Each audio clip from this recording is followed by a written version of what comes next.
Hey everyone, it's Rob at RS Island Crafts and welcome to my studio. Today I'm going to show you how to take some scraps and heat and bond and turn it into this fun mini quilt. Hang out to the end and I'll give you a couple more ideas that you can use instead of just pumpkins. As you can see, I already have 3 pumpkins ready. I'm going to go ahead and make the 4th one with you today. I have 2 white pumpkins, so this one's going to be the second orange. I would have made 4 orange pumpkins, but I really liked this burnt orange fabric with the brown fabric, and an orange pumpkin really doesn't show up very well on that fabric. You can see by the orange fabric that I have here that it doesn't pop as well as it does on the brown, and that might work well for you depending on your orange scraps, but I thought I'd just go ahead and bring in some white pumpkins. They seem to be popular this year. Because I am going to be stitching down my pumpkins, I like to cut my squares just a little bit larger. This time I cut them an inch larger just to make sure if anything gets a little wonky or weird that I'll have enough room to straighten it out and to cut it. Also, it helps because I can change where the orientation of the pumpkin is. If I iron it down a certain way, I can trim it this way or I can trim it this way, just based on the way my finished block looks. Before we can go any further though, we need to have a basic stencil for our pumpkin.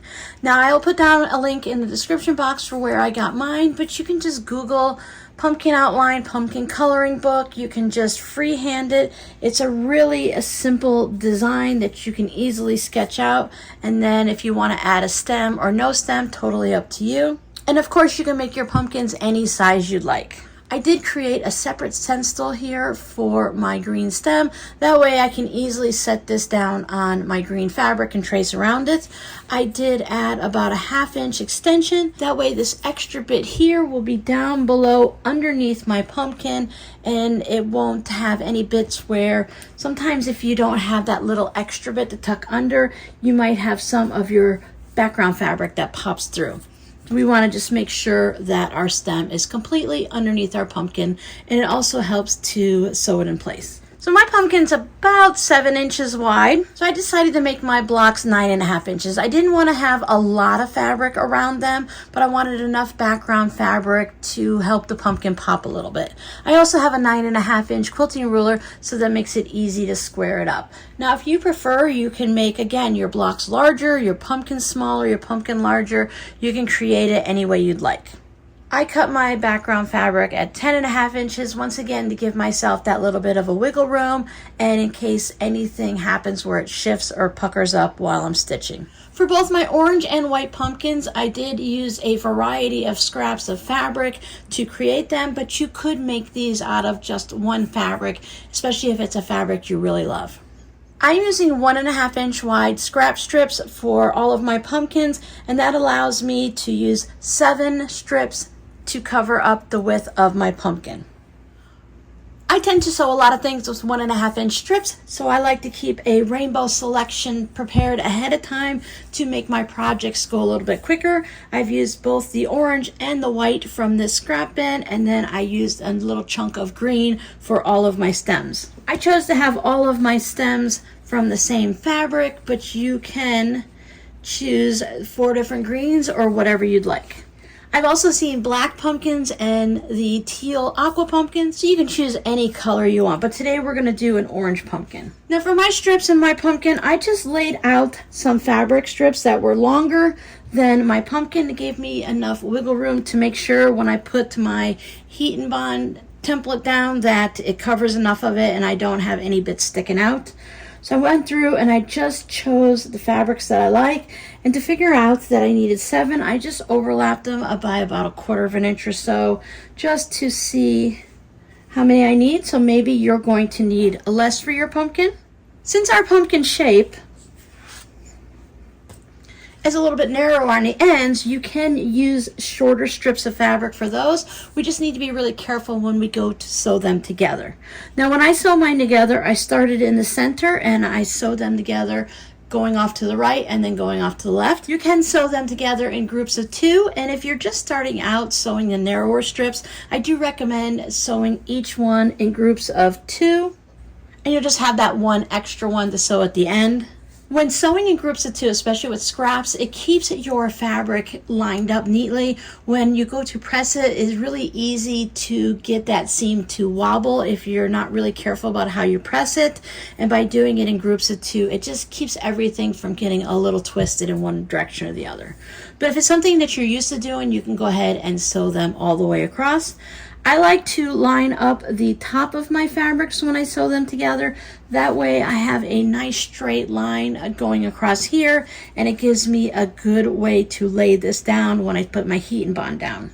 So I'm going to go ahead and start sewing these together. I'm going to use a 1/4 inch seam allowance. I'm going to use a 2.0 stitch length, but you can go ahead and stitch it together in any way that you're used to. If you're used to a little bit of a longer stitch length or a little bit shorter, I like to use a 1/4 inch seam. If I'm struggling with the perfect 1/4 inch seam, this project is great. As long as I have enough orange strips that are sewn together to have enough coverage to put my pumpkin down and make sure it's covered from side to side and top to bottom, the actual seam allowance isn't going to matter. You can have wonky strips, you can have straight strips, you can do them sideways if you'd like. It doesn't really matter as long as you're going to have enough pumpkin to cover it, enough orange fabric to cover your pumpkin template. I ended up sewing all of mine together, so when I'm going to press this, I need to be really careful, again, so I don't get my seams weird and wonky. And if they are, it's really not going to bother me. I just have a wonky pumpkin. But I'm going to try to keep them straight. So I'm going to press mine from the back. And I'm going to go easy because there could be some bias stretch to this because I'm using scraps. So I don't know where on the fabric that these fabrics came from and how I cut them. So I'm just going to go easy, and I'm making sure that I don't pull in any one strong direction. I'll just gently press down my seam allowances to start with. And then I'll bring it over to this side, and I'll just take a look at it and make sure. See, this one right here is kind of curving that way a little bit. So I can always put my iron down and grab this corner and just bring it so that it straightens it out a little bit. And I want to make sure that none of the fabric is tucked. So I want to make sure all of these seams are popped open. That stripe was tucked under a little bit there.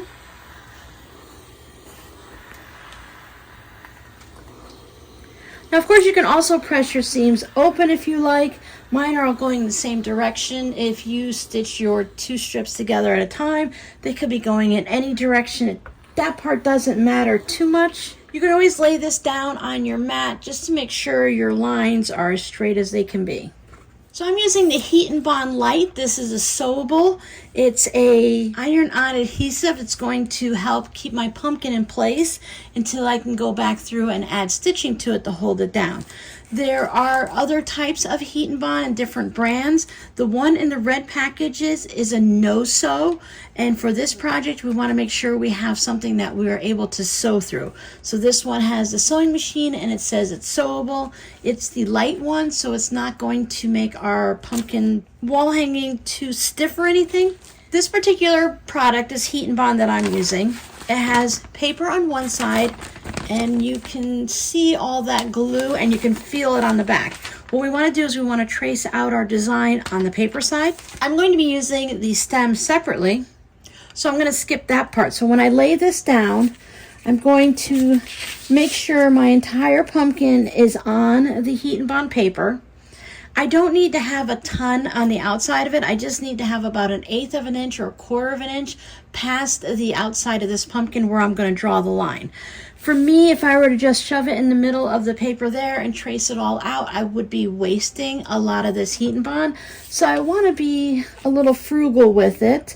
I want to make sure my supplies last and that I'm getting the most use out of it.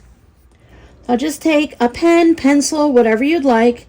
Going to trace around it. I do not use any type of friction pen because that comes off with heat. I want to make sure that my line is going to stay on here because I'm going to need to cut on this line at some point, and I will be applying the iron to it. So if I use the friction pen or the friction pen or any other heat disappearing type utensil, I will no longer have that line to cut out.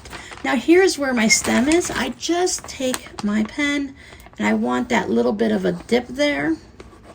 So So I just gently sketch in a curve. I'm going to cut, for me, I just guesstimate about 1/4 of an inch, 1/8 of an inch, something around there, just to cut out my pumpkin design. I'm definitely going to save this large piece of Heat and Bond. I save these smaller pieces also, and I use them when I'm working on my fabric postcards, because a piece like this, you might think, well, I'm never going to use it, but for me, this might be the center of a flower, or it could be an eyeball, or if you're making smaller pumpkins, you can use that bit for the stem. But I don't like to have all this extra on, especially if I'm doing the strip pumpkin. I don't want to take the chance of that getting onto my pressing mat. I also did the same thing with my pumpkin stem. Now, when we're doing this, we are tracing it out on the back of this paper. This is going to go on the back of our pumpkin, so it's going to be a mirror image. I decided I wanted my orange pumpkin stems one way and my white pumpkin stems the other way. When I put it around this way, when I go and I put it on the back of my fabric and I go to put it down, it'll be this way. So if I want my pumpkin stem to go to the left, I need to trace it in the opposite direction, the mirror image going to the right. So I want my pumpkin to face to the right, so I flipped it over and I just traced it this way, and you see how it's backwards. But when it's on the back of my fabric and I go to fuse it down, it'll be going in the right direction. If you don't care which way your stem goes, just trace them all the same way, and whether they're all to the left or all to the right, it won't matter to you, it'll just work. Following the directions on the Heat and Bond, I'm going to go ahead and adhere this onto the back of my orange strips. I do pull this down to make sure all of my pumpkins are the same. It's really just about the same as an apple shape. It's just going to be orange. So I want to make sure that this bottom part here is on the bottom and I don't flip them up this way. It doesn't matter that much, but it just matters a little bit. Plus I know the part that I drew in is where the stem is, so that's going to be on the top. So I will lay it on here. And I want to make sure that these drawn lines are on orange fabric all the way around. For me, I want to keep my pumpkin upright, but you can, of course, twist it in any direction that works for you. And I want to make sure that when I lay it down, however wide my strips are and however many sewed, I don't want it to be so that the edge of my pumpkin just ends up with just a little bit of the strips of fabric. So I want to center them on the last two strips here so that I have enough of each of those fabrics in my pumpkin. So that just means from the back side, I can see where my seams are. You can center it perfectly even so you have equal amounts on each side, or you can just eyeball it. Make sure where that drawn line is that there's going to be fabric all the way underneath it. Following the directions that come with whatever product you're using, we're going to go ahead and adhere it to the back. See, right now, if I used a heat disappearing product, my line would go away. If that happens, you can just draw a new line. Now, there's going to be several times through this process that I press with heat on this. I put my Heat and Bond on here. I like to give it a press from the top. I will again, after I cut out the pumpkin, I'll be adhering it to the background fabric, so it's going to get pressed again. So I don't need to sit here and press it a ton of times to make sure that it's just stuck here.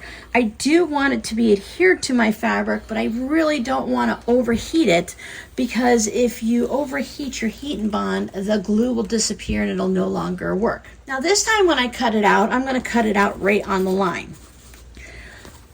Some people who make projects like this, they don't want to have all of this Heat and Bond on the back. So when they cut out their Heat and Bond before they put it on their fabric, they will cut just inside this line about 1/8 of an inch. So you only have barely that line that's going to go down, and there'll be all fabric here and no Heat and Bond. For a project like this and a wall hanging, I don't mind that it's a little bit, it's not stiff, but a little sturdier, a little firmer. I like that it's going to hold up on the wall, and when I go to do my stitching on it, it'll have that extra support.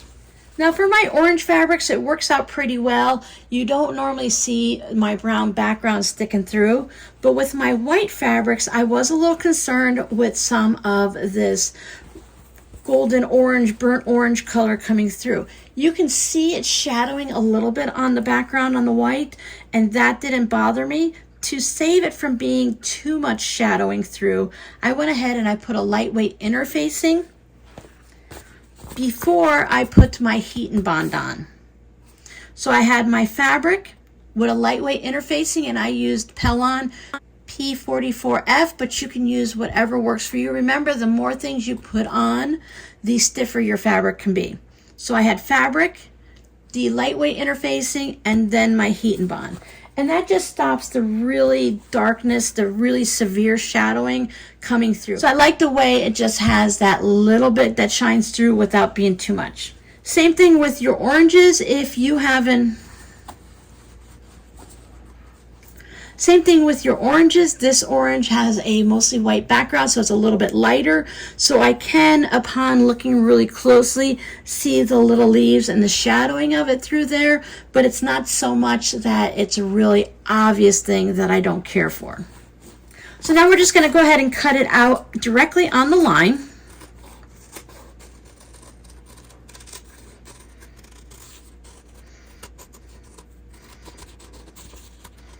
Just go slow as you're going over the seam allowances, just to make sure it doesn't move your scissors or make you get off of your cutting line.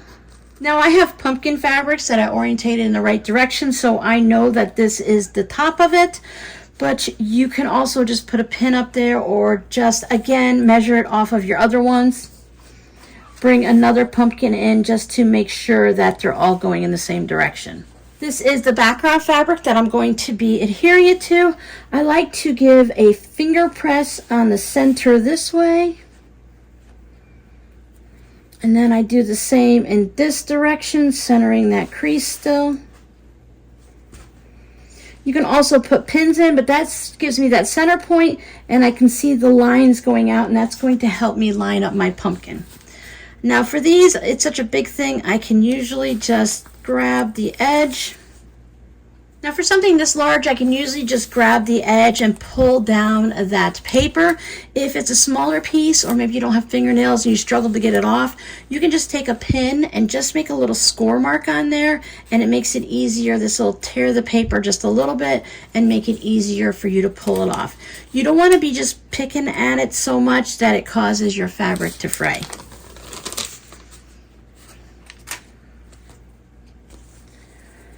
So that I can see where the center of my pumpkin is, I can just give a couple little marks there. And the same thing in this direction. You can do that while the paper's still on, or do it afterwards. Then I'll just line up those registration marks with the center here. Or you can just eyeball it. So that's why we have that extra bit around there. Now before we put this down with our iron, we need to tuck our stem in. Did the same thing here. I cut directly on the traced outline, remove the paper.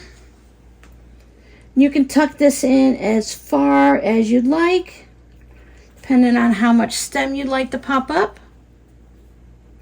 If it looks like you don't have much space up there and a lot down here, you can always slide it down. We are going to be trimming it. Remember, we cut it 1 inch larger, so we have an extra 1/2 inch in all 4 directions that we can trim off. Once you have it where you like it, go ahead and do your pressing. Put your iron on it. Again, following the directions of your product.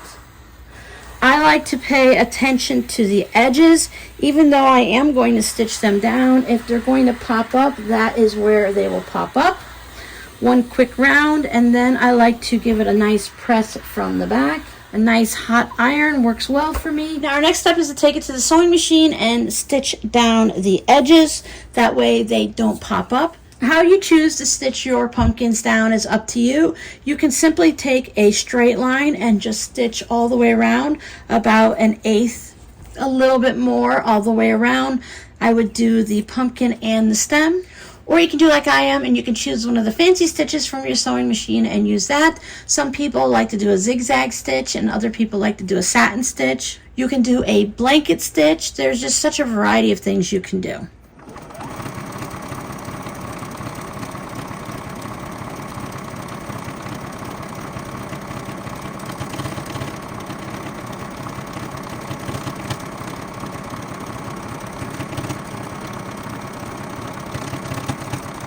I used just a straight stitch to stitch down my stem because I wanted to stick with the orange thread and not change it. You can go ahead and put a green thread in and stitch it down however you'd like. And then I just did that stitch all the way around. You just want to make sure whatever you're doing is you're going to either cover the edge so it doesn't fray or stitch along the edge. Now the heat and bond, since we're not going to wash a wall hanging that much, will keep it from fraying a little bit, but over time and with handling, it could fray a little bit. This type of a technique, that's something you need to expect. So now I want to trim this down to the 9.5 inches. So when you go ahead and put your ruler down, you can center it. You can go by the halfway marks. You can put pins in it to see where they are, or you can just try to measure off of your pumpkin and have them be the same on each one.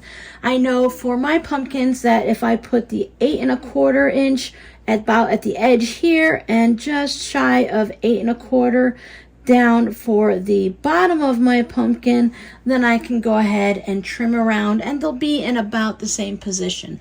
Now when I do that, because I'm lining it up so that both parts of my pumpkin bottom here are hitting about at that 8.25, that means it's a little bit wonky on my square. Can you see how that is? And that's just because of the way I laid my pumpkin down, the pumpkin design. But by having that extra inch or a ½ inch all the way around, cutting it at 10.5 inches, that gives me the wiggle room. So maybe I'll cut a little off here and a little more there. This one's a little crooked. And in the end, it'll all be balanced out because I can just adjust. After you cut the first two sides, just remove your ruler, grab that upper right corner, spin it to the bottom left. Now this time we're going to line up the ruler at the edge, so it's going to be 9.5 inches on each side, and we just cut off the extra. So this time it's really easy to line it up. Now since mine is just a 4 patch, I'm going to line mine up this way. I will sew these two together and those two together. I will press my seams to the darker background, to the brown, so the seams will go to the right here and it'll go to the left there, so that when I sew this long seam, I will have one seam pressed one way and one that way at that intersection, and it's going to reduce the bulk. Or you can press your seams open on all of those lines. Once all my 4 blocks are sewn together, I go ahead and layer it. I've got my quilt top. I'm using some cotton batting. I spray basted my layers together, and then I have a pumpkin fabric to the back. Now at this point, it's that dreaded quilt as desired. Not a lot of quilt patterns tell you how to quilt your finished project, because really it's kind of up to you. This is just a wall hanging. You can actually use fusible fleece on it, and that will really cut back on how much quilting you're going to do. A wall hanging doesn't need to be super quilted, or you can quilt it as you like. You could easily quilt it down on either side of the seams this way and that way and be done. You can echo quilt around the pumpkins. You can free motion the entire thing, or any other design that you can come up with. I'm going to sit with it for a minute, decide how I want to quilt it, and when we come back I'll show you my actual finished mini quilt. After this is all done, I'll need to trim around the edges and then put the binding on. I have a playlist for different things about quilting that you can have: quilting techniques, quilting blocks. There's several playlists to find, but I show you how to trim the quilt. I show you different ways to put binding on, how to use the back as a binding. There's different ways to machine quilt it. You could also hand quilt it if you'd like. So if you want to just go ahead and peruse somewhere on there and find a video for the step that you need. I'll go ahead and finish this up and I'll show you what it looks like.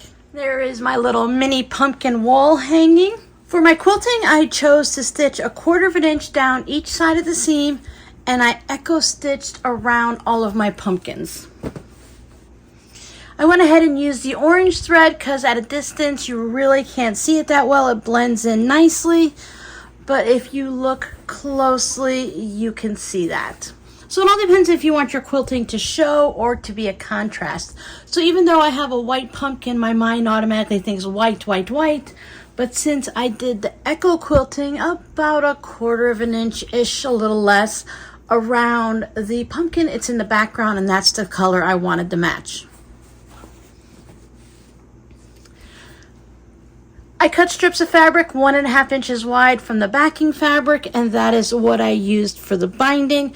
I thought that gave it a nice lighter look around there. I like to use single fold binding on my smaller projects like this. I do have that also in the quilt techniques playlist. Now that you've learned the basic technique about making your scrappy applique project, you can change it up so that you're not just doing pumpkins.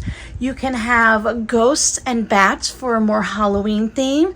With Christmas coming, you can put Christmas items. You can have a star, an ornament. You can have a little tree, still keeping it scrappy or just using one set of colors. With a Valentine's Day coming, you have your hearts. Easter, you can put springtime flowers. So depending on the month or the season or whatever you would like, if you can either draw the outline or find something online or in a coloring book, you can go ahead and make the mini. You can change up the sizes on your applique piece or the background. You can have more squares or less. We were discussing during a recent live stream about just taking one of these blocks and turning them into a hot pad by adding some heat resistant batting inside in addition to our regular cotton batting. Pumpkins are great because they last for more than a short amount of time. You can use them in October for any type of Halloween type decorating because pumpkins work. And you can also use them throughout November because it works for your autumn time and for Thanksgiving. You can do the same thing here and then add little cut out applique eyes of either yellow or black, and you can have jack-o'-lanterns. So your scrappy word for today is pumpkin. Are you like me in that you love to decorate with pumpkins? Or is that something new that you are just now starting to do? I have loved pumpkins as far back as I can remember, whether they're scrappy, orange, white, jack-o'-lantern. I just like it all. Nowadays, I prefer to sew my pumpkins than to have the real ones carved because, first of all, it's a mess. It takes a while. And down here in Southwest Florida, it's just too hot and too buggy to have pumpkins and jack-o'-lanterns in October. Thank you so much for hanging out with me, and I will see you guys in the next video. Bye!